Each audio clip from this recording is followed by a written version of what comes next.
2,500 years ago, nestled in a fertile valley along the border between India and Nepal, a child was born who was to become the Buddha. The stories say that before his birth, his mother, the queen of a small Indian kingdom, had a dream.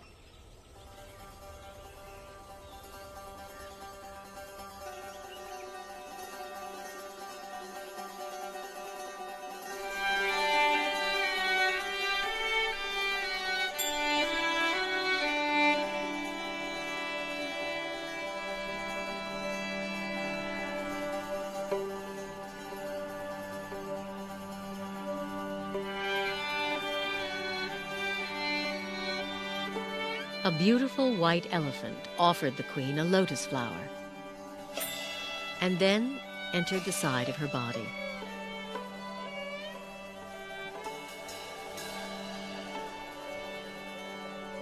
When sages were asked to interpret the dream, they predicted the queen would give birth to a son, destined to become either a great ruler or a holy man.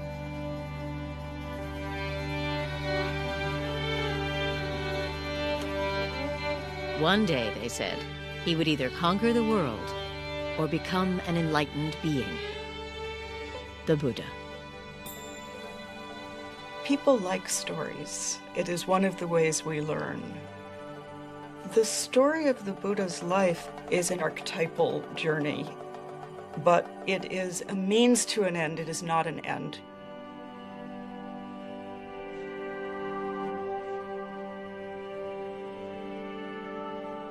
Within 10 months, as a tree lowered a branch to support her, a baby boy was born, emerging from her side. 7 days later, the queen died.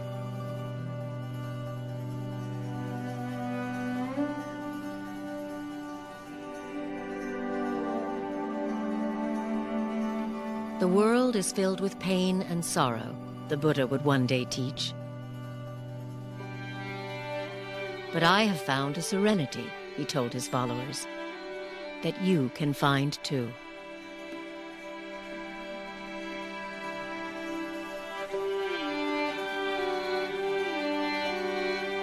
Everybody understands suffering. It's something that we all share with everybody else. It's at once utterly intimate and utterly shared. So Buddha says that's a place to begin. That's where we begin. No matter what your circumstances, you will end up losing everything you love. You will end up aging. You will end up ill. And the problem is that we need to figure out how to make that all be all right. What he actually said was that life is blissful. There's joy everywhere, only we're closed off to it. His teachings were actually about opening up the joyful or blissful nature of reality. But the bliss and the joy is in the transitoriness. Do you see this glass? I love this glass. It holds the water admirably. When I tap it, it has a lovely ring. When the sun shines on it, it reflects the light beautifully. But when the wind blows and the glass falls off the shelf and breaks, or if my elbow hits it and it falls to the ground, I say, of course. But when I know that the glass is already broken, every minute with it is precious.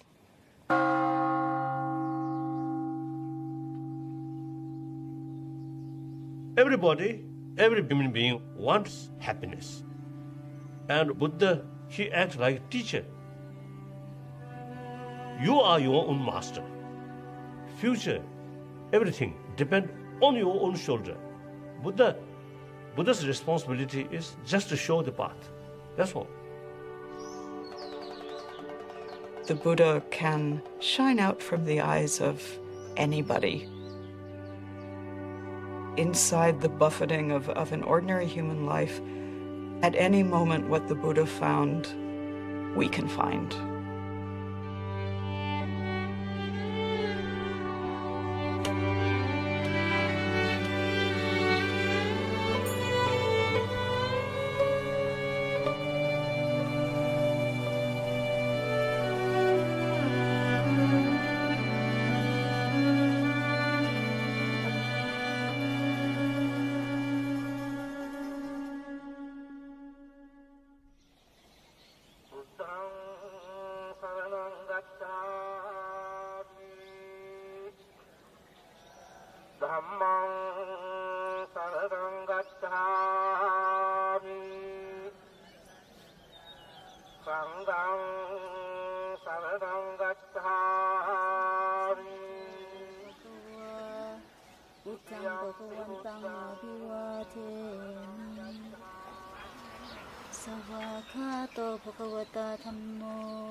In southern Nepal, at the foot of the Himalayas, is one of the world's holiest places, Lumbini, where, according to the sacred tales, the Buddha was born.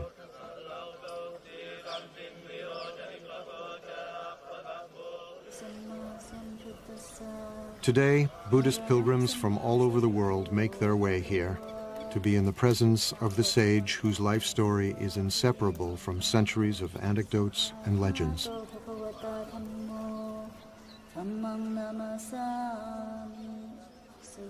There are countless stories of the Buddha. Each tradition, each culture, each time period has their own stories.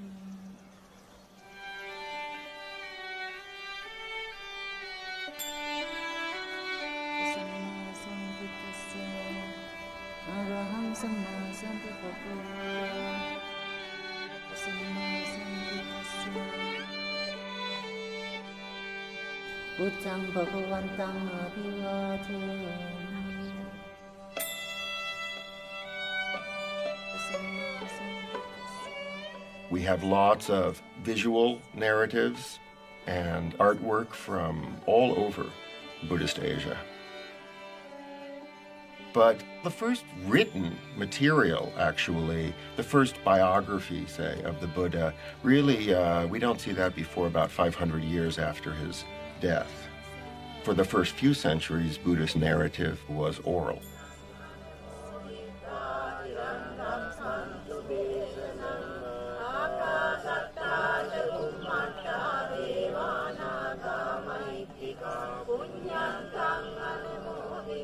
Historically, it is based on something certainly that happened. There must have been someone who corresponded with Gautama Buddha, who we don't know.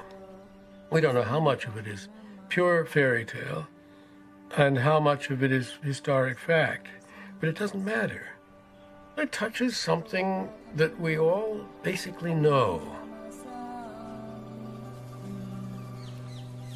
The relevance of it is in the message of the story, the promise of the story.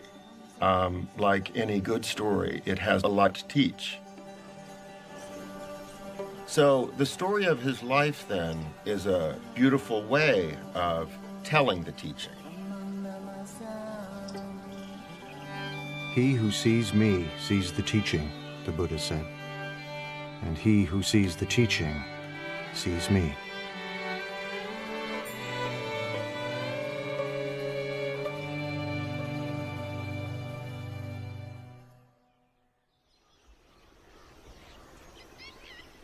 Born some 500 years before the birth of Jesus, the Buddha would grow to manhood in a town vanished long ago.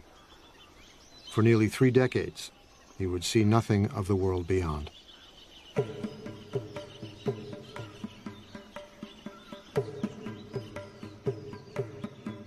The tales say he was the son of a king, raised in a palace with every imaginable luxury.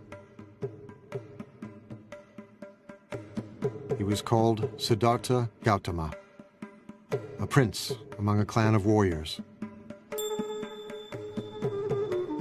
When I was a child, he said, I was delicately brought up, most delicately. A white sunshade was held over me day and night to protect me from cold, heat, dust, dirt, and dew. My father gave me 3 lotus ponds. One where red lotuses bloomed. One where white lotuses bloomed. One where blue lotuses bloomed. The father wants him to be a king, wants him to conquer the world, to be the emperor of India, which at that time was 16 different kingdoms. And it was predicted that he would be able to conquer wherever he wanted if he remained as a king. So the father was creating this artificial environment to coddle him. His father wanted to prevent him from ever noticing that anything might be wrong with the world, because he hoped that he would stay in the life they knew and loved and not go off as was predicted at his birth and possibly become a spiritual teacher rather than a king. Shielded from pain and suffering, Siddhartha indulged in a life of pure pleasure. Every whim satisfied, every desire fulfilled. I wore the most costly garments, ate the finest foods. I was surrounded by beautiful women.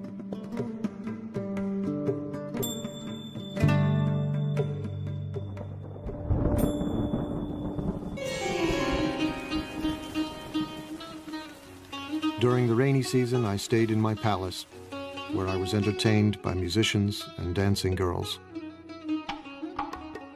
I never even thought of leaving.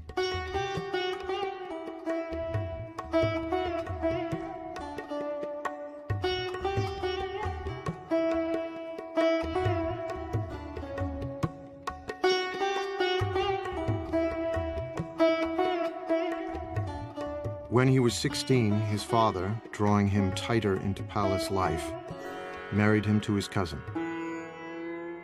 It wasn't long before they fell in love. He was totally in love with her. There is a story that on their honeymoon, which was about 10 years long, at one time they rolled off the roof that they were making love on while in union, and they fell down but landed in a bed of lotuses and lilies and didn't notice they had fallen.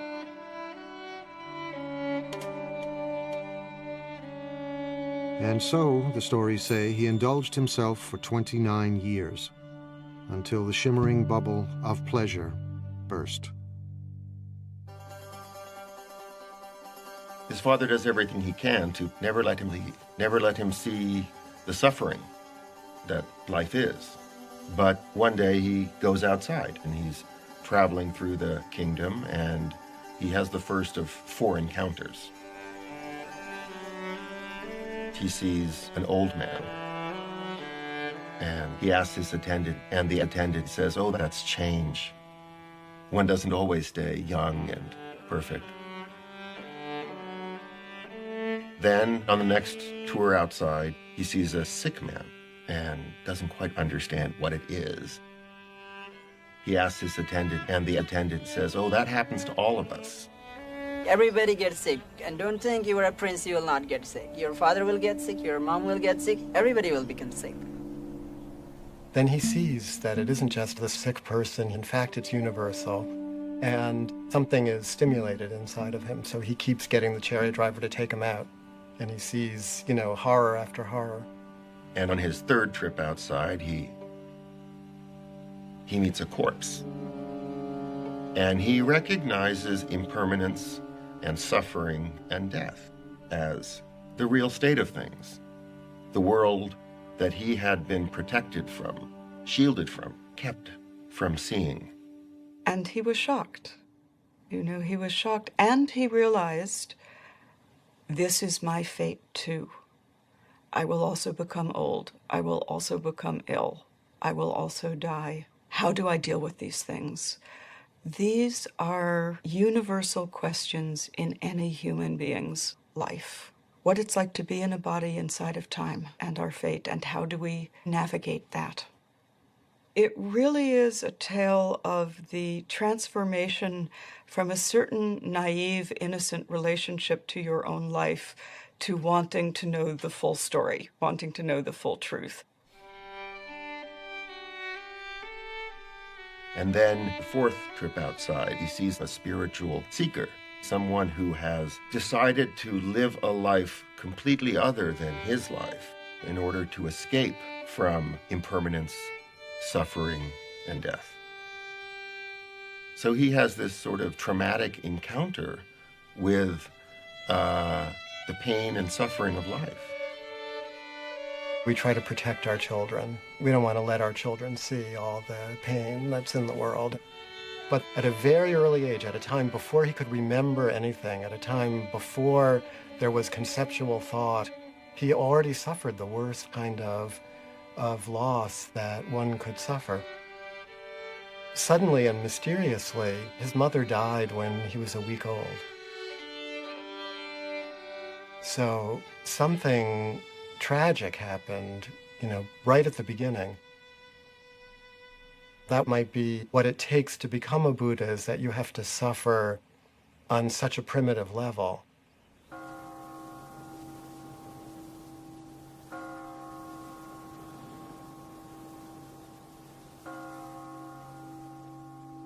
"29 years old, profoundly troubled, Siddhartha was determined to comprehend the nature of suffering. He resolved to leave the palace. His wife had just given birth to a baby boy. Siddhartha called him Rahula, fetter. He names his son Fetter. He names his son Ball and Chain. This is the fetter that will keep me tethered to this life. This is what will keep me imprisoned.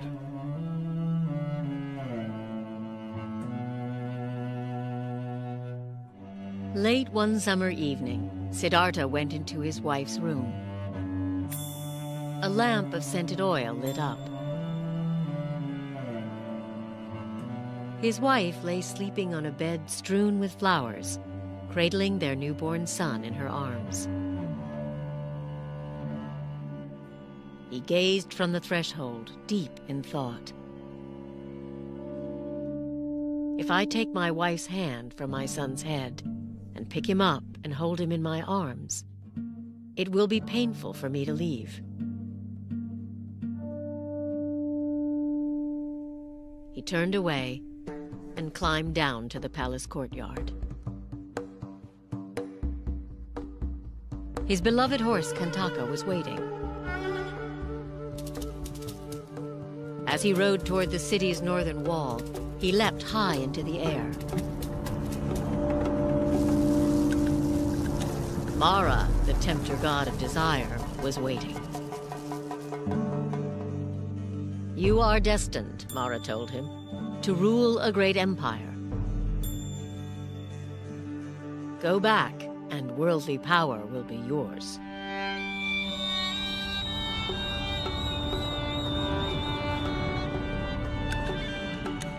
Siddhartha refused. He left grief and probably absolute puzzlement and dismay in the hearts of wife, in the infant son who was innocent and yet was suddenly fatherless, and of course his own father. But there is no knowledge won without sacrifice.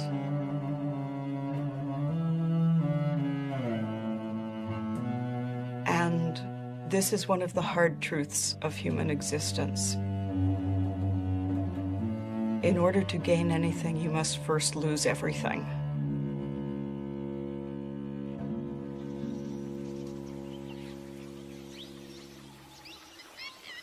Siddhartha was alone in the world for the first time.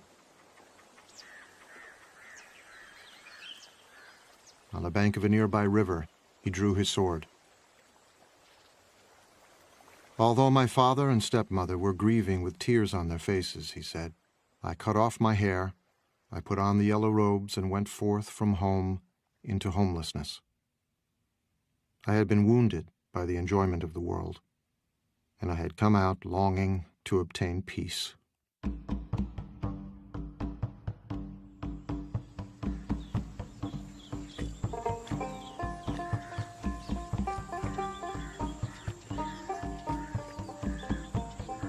Siddhartha wandered south toward the holy Ganges River. Once a great prince, now he became a beggar, surviving on the charity of strangers. He slept on the cold ground in the dark forests of banyan, teak, and sal that covered the northeastern plain, frightening places where wild animals roamed and dangerous spirits were said to live. He's going out to see what there is. He's a seeker. He doesn't have a teaching yet. He doesn't have an understanding yet. He doesn't have an insight yet. He doesn't have a solution yet, but he recognizes the problem.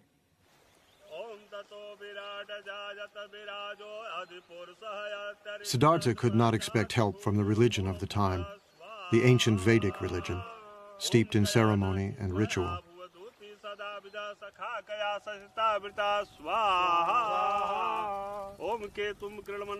Some of its rituals still live on in ceremonies conducted by Hindu priests, who chant Vedic formulas more than 2,500 years old.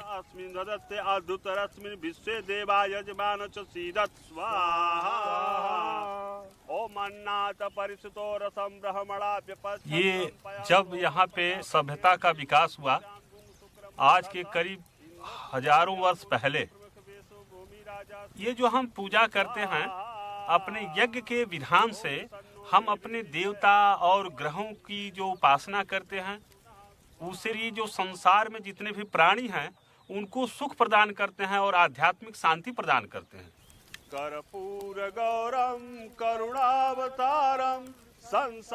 For centuries, the Vedic rituals had commanded respect for the gods and inspired conviction. But by Siddhartha's time, the rituals no longer spoke to the spiritual needs of many Indians, leaving a spiritual vacuum and a sense of foreboding. The gods become less important than the rituals themselves.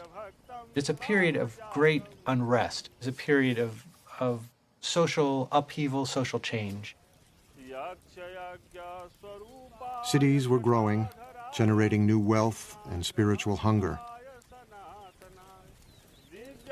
As one ancient voice cried out in despair, "The oceans have dried up, mountains have crumbled, the pole star is shaken, the earth founders, the gods perish. I'm like a frog in a dry well." A lot of people aren't satisfied with the religion that they grew up in. And when Prince Siddharta decides to give up his life, he's doing something that lots of other people were doing. Siddharta joined thousands of searchers like himself, renunciants, men and even a few women who had renounced the world, embracing poverty and celibacy, living on the edge, just as spiritual seekers still do in India today.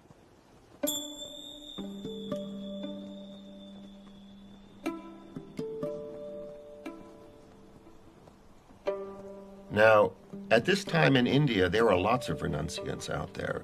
It's a flourishing renunciant tradition.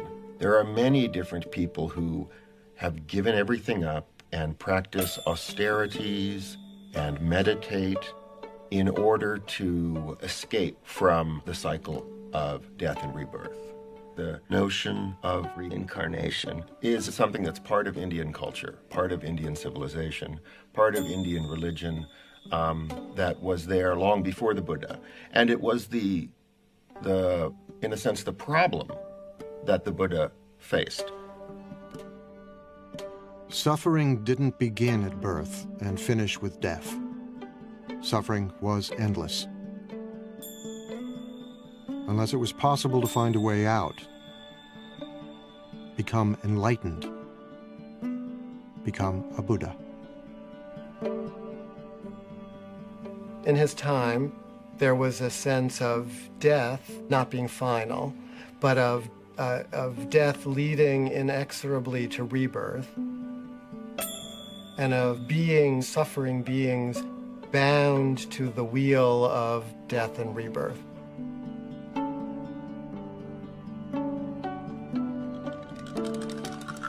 It is said that Siddharta had lived many lives before this one. As countless animals,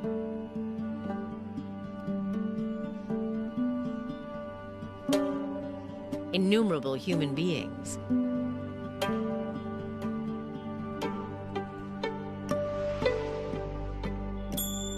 and even gods. Across 4 incalculable ages, the sacred texts say, and many eons, experiencing life in all its different forms.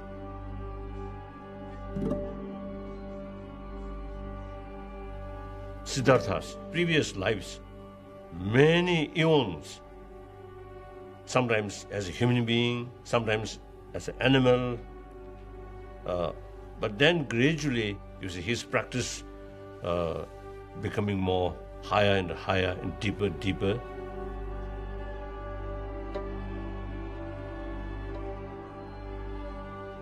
The idea is from life to life to progress more and more towards the enlightenment and become wiser and wiser. Some beings will stubbornly insist on their ignorance and their egotism, and they will charge ahead, grabbing and eating what they can in front of themselves and being dissatisfied, but thinking that the next bite will do it. And they will die and be reborn, die and be reborn infinite times. It could take them, billion lifetimes if they're very stubborn, And becoming a Buddha, becoming enlightened, is the only way of getting out of the continual cycle of death and rebirth. Now, rebirth here isn't the popular notion that, my past life I was Cleopatra floating down the Nile or Napoleon. It's as if every life is going through junior high school again, over and over and over.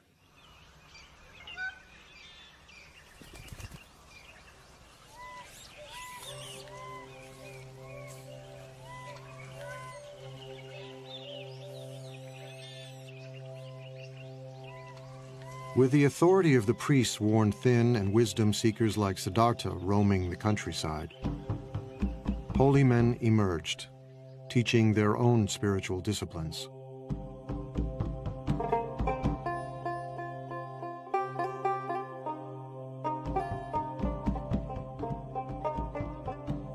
Sidharta apprenticed himself to one of them, a celebrated guru who taught that true knowledge could never come from ritual practice alone.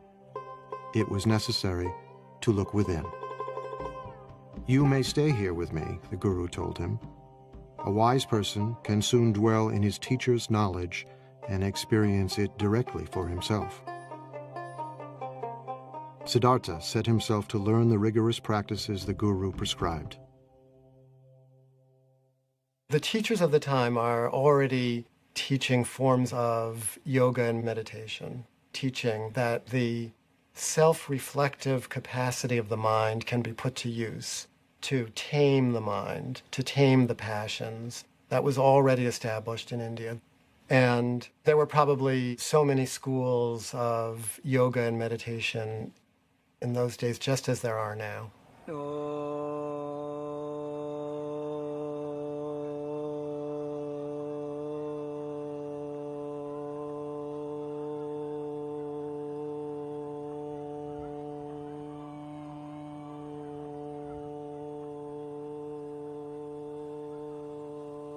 योग केवल शरीर के लिए नहीं है। शरीर के लिए तो अपने आप स्वाभाविक रूप से लाभ मिलता ही है। योग का जो मुख्य लक्ष्य है कि हम समाधि को प्राप्त कर जाएं। सर्वे भवन्तु सुखिना तुरंत नहीं आता। Survey by the Sadhana.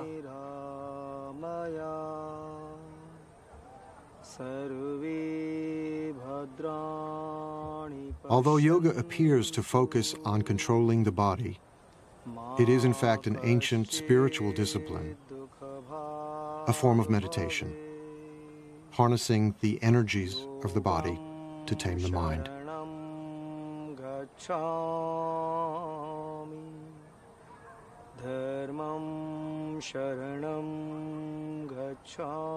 Some yogis learn to sit without moving for hours, breathing more and more slowly until they seem to be barely breathing at all.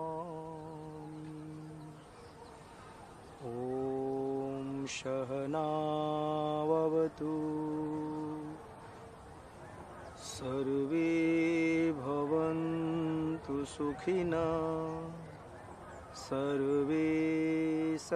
All kinds of trance states are possible through meditation. If you hold the mind, if you concentrate the mind on a single object, be it a word or a candle flame or a sound, it's possible to transport the mind into all kinds of interesting places.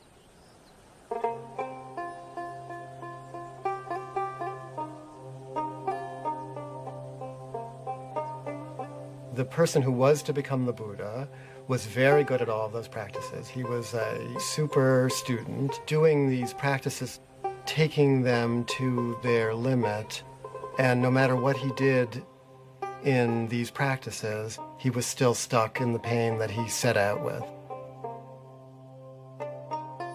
He ascends to these very rarefied states of consciousness, but it's not permanent. And it does not bring penetrating truth into the nature of reality. So these become a temporary escape from the problem of existence, but they don't solve the problem.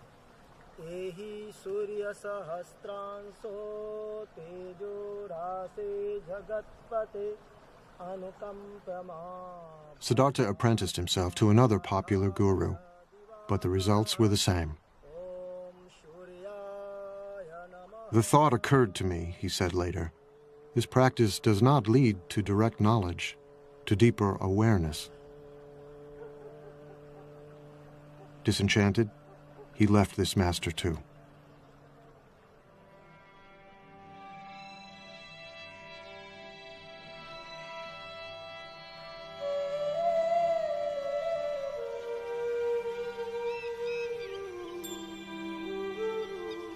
Siddhartha continued to drift south, still searching for the answer to his questions. Why do human beings suffer? Is there any escape?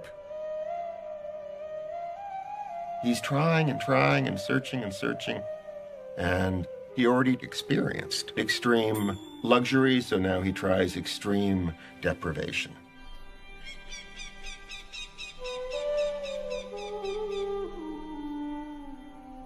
Among the renunciants, asceticism was a common spiritual practice, punishing the body as a way to attain serenity and wisdom. Siddhartha fell in with 5 other ascetics, and soon was outdoing them in mortifying the flesh, subjecting his body to extremes of hardship and pain.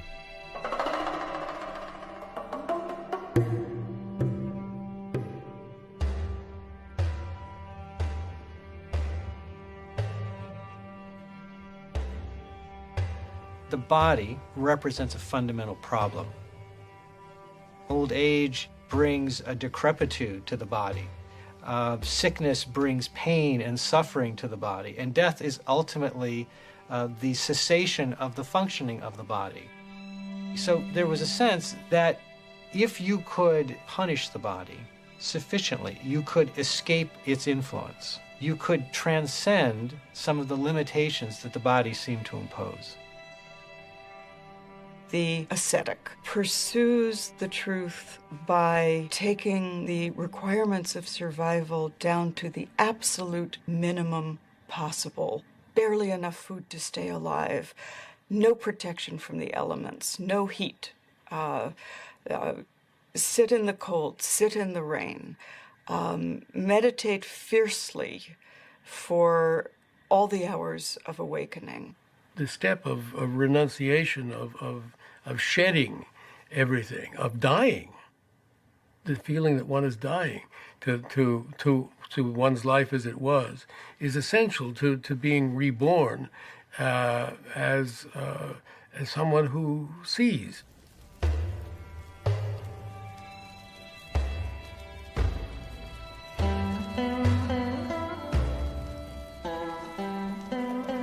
Ascetics can still be seen in India, firm in the belief that by subduing the flesh, they can gain spiritual power. सत्य क्या है?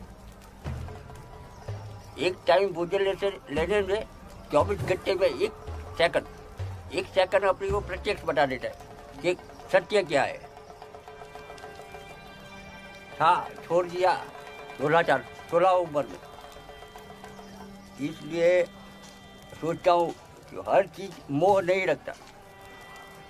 ये मार्ग से ये मार्ग जो आगे बढ़ने के लिए इसमें मैं मोह नहीं रखता। मोह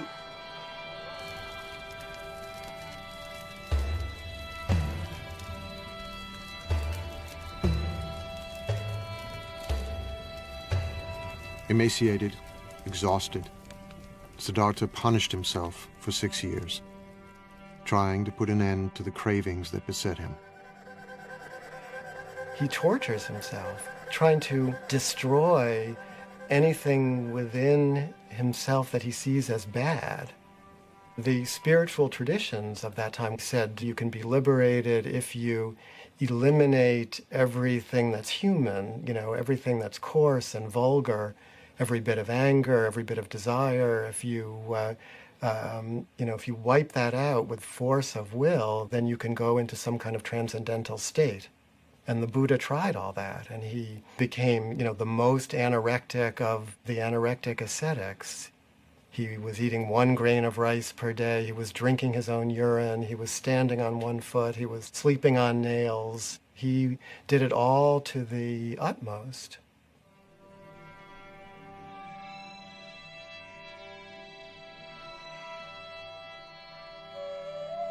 My body slowly became extremely emaciated, Siddhartha said. My limbs became like the jointed segments of vine or bamboo stems. My spine stood out like a string of beads. My ribs jutted out like the jutting rafters of an old abandoned building. The gleam of my eyes appeared to be sunk deep in my eye sockets, like the gleam of water deep in a well. My scalp shriveled and withered like a green bitter gourd, shriveled and withered in the heat and wind.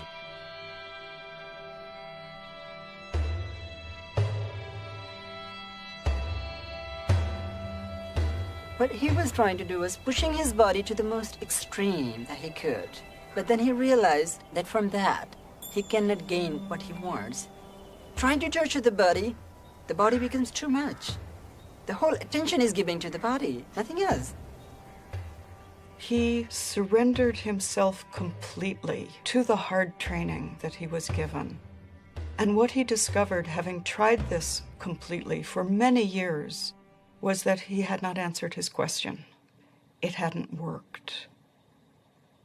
He was on the verge of death, dying, unawakened, when he remembered something.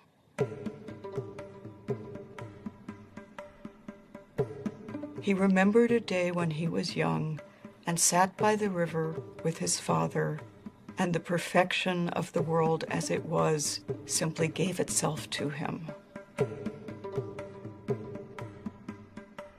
Years before, when Siddhartha was a small boy, his father, the king, had taken him to a spring planting festival.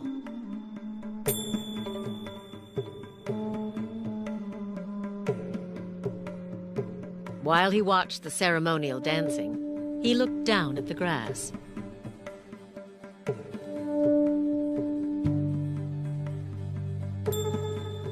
He thought about the insects and their eggs, destroyed as the field was planted. He was overwhelmed with sadness. One great taproot of Buddhism is compassion, which is the deep affection that we feel for everything because we're all in it together, be it other human beings, other animals, the planet as a whole, the creatures of this planet, the trees and rivers of this planet. Everything is connected.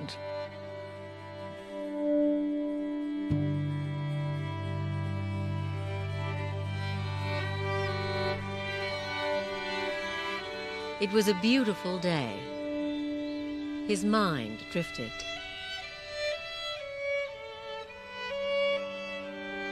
As if by instinct, he crossed his legs in the yoga pose of meditation. and the natural world paid him homage.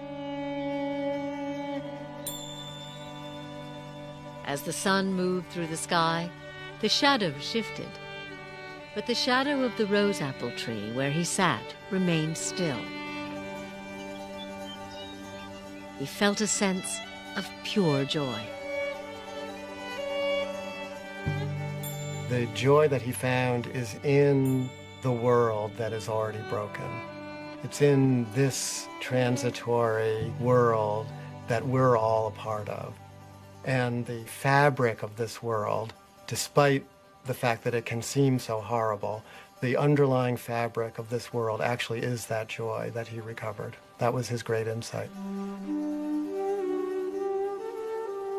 But, he says, I can't sustain a feeling of joy like this if I don't take any food, so I better eat something. And then at that moment, a village maiden mysteriously appears carrying a bowl of rice porridge. And she said to him, "Here, eat." That moment of generosity and release, when he accepted the rice, was a decision towards life. It was what in the Christian tradition might be called grace, that you cannot do it completely on your own. And in Christianity, the grace comes from the divine. In the story of the Buddha, the grace comes from the ordinary kind heart of a girl who sees somebody starving and says, "Eat." And there's something beautiful. Whenever I remember that story, it makes me so happy because I see the heart of Buddha as the person he was, like the Sidharta.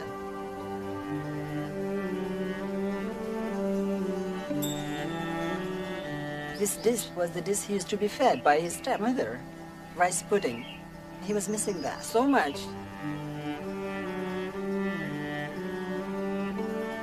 And then he remembered maybe further and further, and he remembered about his wife, about his son, and the deepest emotions that he had suppressed. They overpowered. They came up. They were still there. He had a feeling of missing. He had a feeling of seeing his son, and a feeling of being near his loved ones. They were so powerful. Oh, this must have soaked his whole entire being. He was actually an utter failure. He had been clinging to the path of asceticism, and when he took the food, what followed was a return of his original question. Life is painful. Life involves change. This is still a problem. The problem didn't disappear.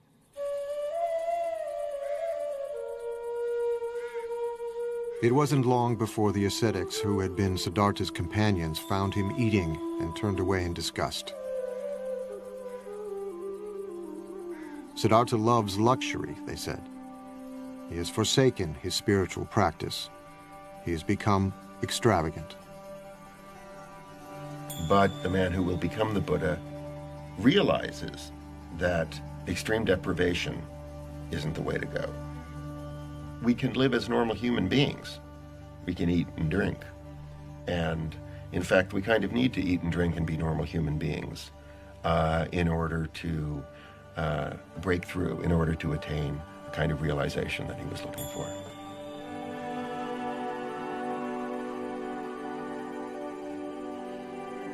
Siddhartha had put his faith in 2 gurus. They hadn't helped him. He had punished his mind and body. That had almost killed him. Now, he knew what he must do.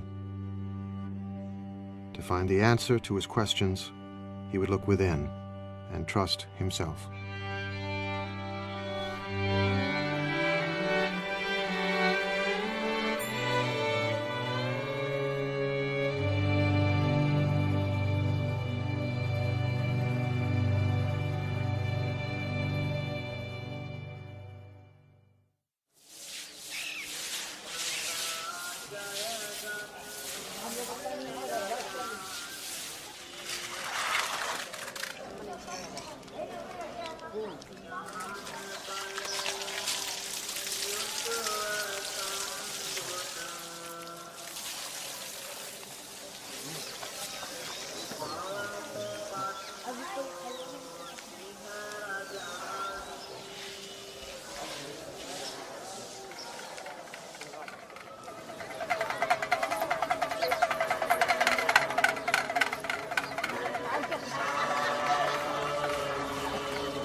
Bodh Gaya is a small town in northeastern India.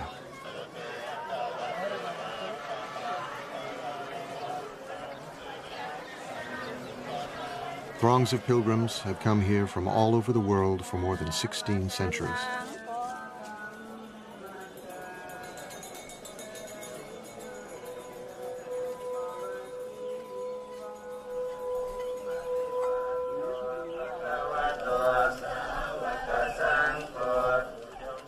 For Buddhists, there are hundreds of holy places, but none more sacred than this one. Bodh Gaya is the sacred point from which the Buddhist faith radiates.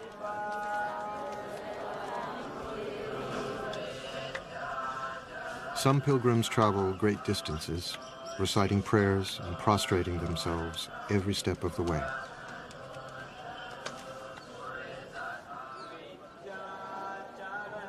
It is their Mecca and Jerusalem.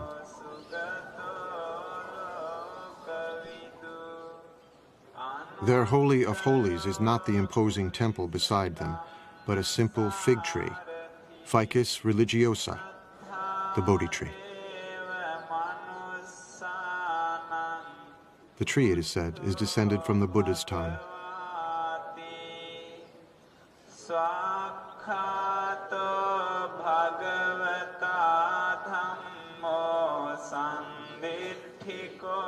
Every pilgrim knows the story of how Sidharta, after accepting the rice milk from the young girl, put aside the rags he was wearing, bathed himself in a nearby river, and strengthened, sat down in the shade of the Bodhi tree and began to meditate. It was springtime. The moon was full. Before the sun would rise, Sidharta's long search would be over. He sat down under a Bodhi tree in the shelter of the natural world in all of its beauty and fullness. And he said, I will not move from this place until I have solved my problem. Let my skin and sinews and bones dry up, together with all the flesh and blood of my body, he said. I welcome it. But I will not move from this spot until I have attained the supreme and final wisdom. All at once, Mara, Lord of Desire, rose to challenge him.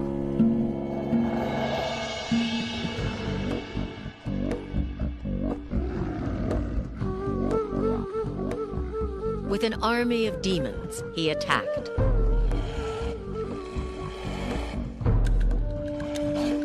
Sidharta did not move, and their weapons turned into flowers.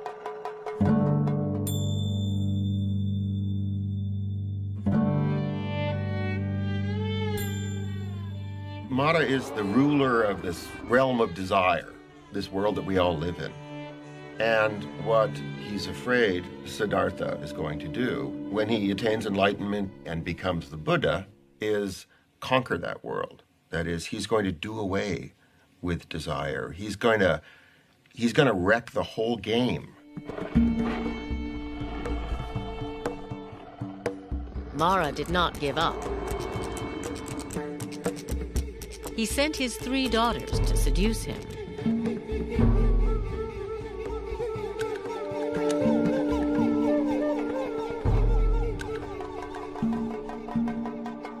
Sidharta remained still. When he faces Mara, he faces himself and his own destructive capacity. But he's not the warrior trying to do battle with those qualities. He's discovered his own capacity for equanimity. He has become like, the top of the great Himalayan mountains, The weather is passing over him, storms are raging around him, and he sits like the top of the mountain, impassive, not in a trance state, totally aware of everything. So he frustrates Mara. Sidharta resisted every temptation Mara could devise. The Lord of Desire had one final test.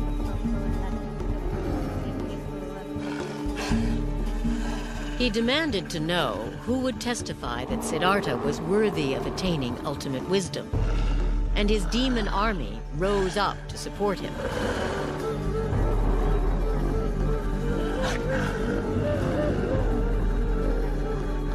Sidharta said nothing. He reached down and touched the ground, and the earth shuddered.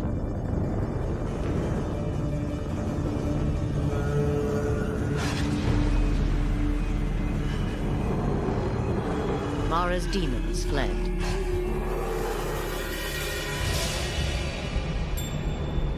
The Buddha reaches down and with his finger touches the earth. He says, "The earth is my witness." He said, "Mara, you are not the earth. The earth is right here beneath my finger. And the earth is what we're talking about.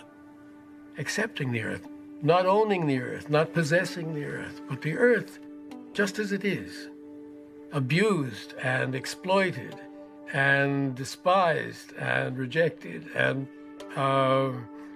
plowed and mined and shat on and everything else, you know. It's still the earth, and we owe everything to it."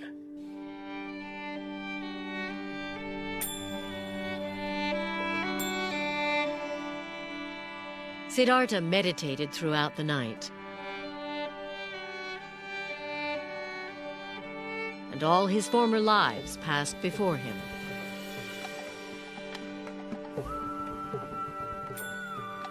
He remembers all his previous lives, infinite numbers of previous lives. Female and male and every other race and every other being in the vast ocean of life forms. And he remembered that all viscerally, so that means his awareness expanded to be all, so that all the moments of the past were completely present to him. He gains the power to see the process of birth, death, and rebirth that all creatures go through. He's given this sort of cosmic vision of the workings of the entire universe.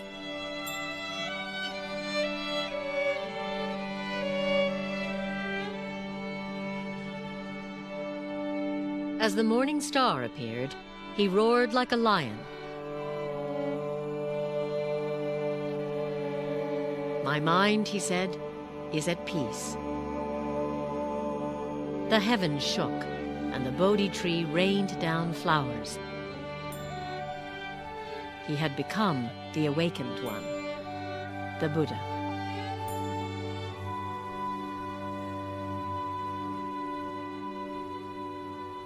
Something new opens up for him, which he calls nirvana, or which he calls awakening.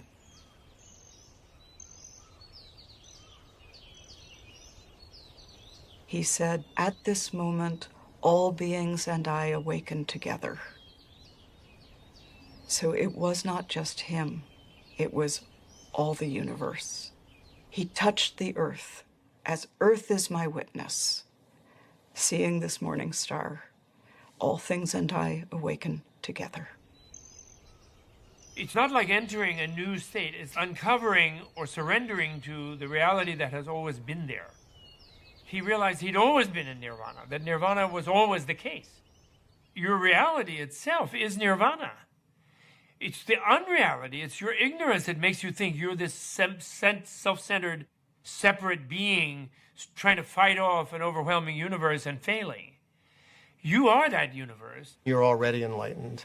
He's saying the capacity for enlightenment, that your awakeness already exists with. And then entered the side of her body.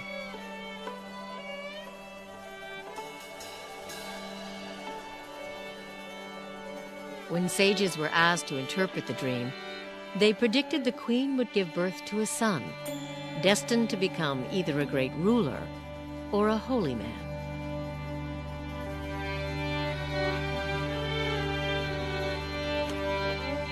One day, they said, he would either conquer the world or become an enlightened being, the Buddha. People like stories. It is one of the ways we learn.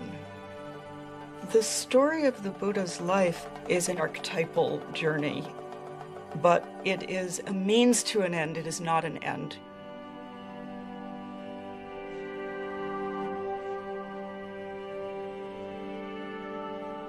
Within 10 months, as a tree lowered a branch to support her, a baby boy was born, emerging from her side. Master, future, everything depends on your own shoulder. Buddha's responsibility is just to show the path. That's all. The Buddha can shine out from the eyes of anybody. Inside the buffeting of an ordinary human life, at any moment what the Buddha found, we can find.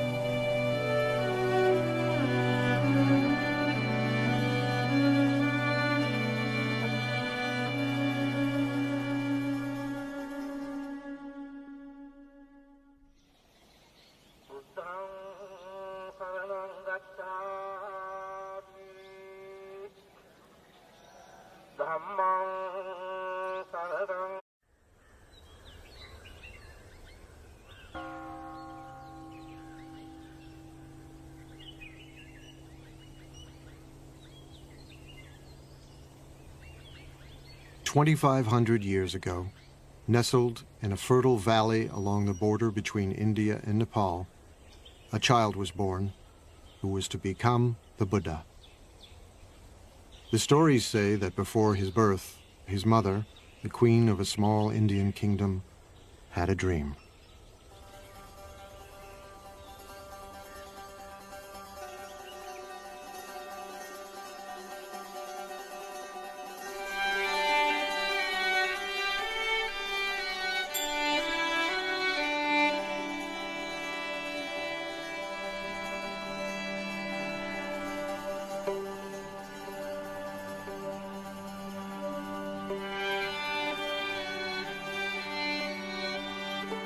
A beautiful white elephant offered the queen a lotus flower. And the problem is that we need to figure out how to make that all be all right. What he actually said was that life is blissful. There's joy everywhere, only we're closed off to it. His teachings were actually about opening up the joyful or blissful nature of reality. But the bliss and the joy is in the transitoriness. Do you see this glass? I love this glass. It holds the water admirably. When I tap it, it has a lovely ring. When the sun shines on it, it reflects the light beautifully. But when the wind blows and the glass falls off the shelf and breaks, or if my elbow hits it and it falls to the ground, I say, of course. But when I know that the glass is already broken, every minute with it is precious.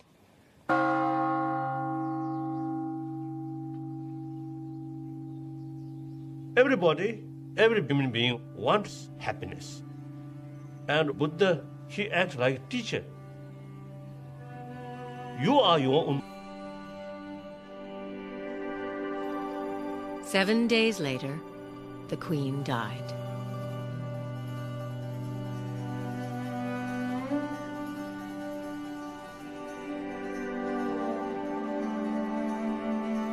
The world is filled with pain and sorrow, the Buddha would one day teach.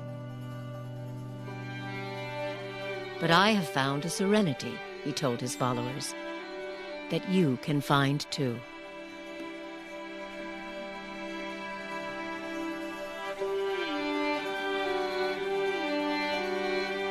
Everybody understands suffering. It's something that we all share with everybody else. It's at once utterly intimate and utterly shared. So Buddha says that's a place to begin. That's where we begin. No matter what your circumstances, you will end up losing everything you love, you will end up aging, you will end up ill, and